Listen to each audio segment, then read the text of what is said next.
gagawin natin ay gagawa muna tayo ng kutsara. Sandok. Sa Tagalog, sandok. Ayan. Gawa muna tayo ng sandok. Ayan, ganyan. Ganyan po ang paggawa ng sandok. Tapos, ganyan po, ganyan. Para may gamitin tayo pagkain mamaya sa buko. Ayan, ganyan. Ganyan po. Dalawa kami. Ayan. Ganyan po.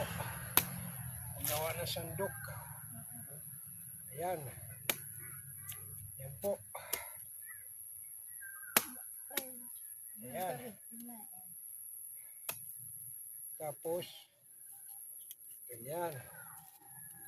Ayan. Tulisin natin para madali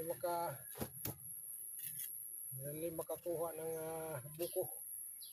Bukong, ayan. Tapos, ano natin ang sabaw.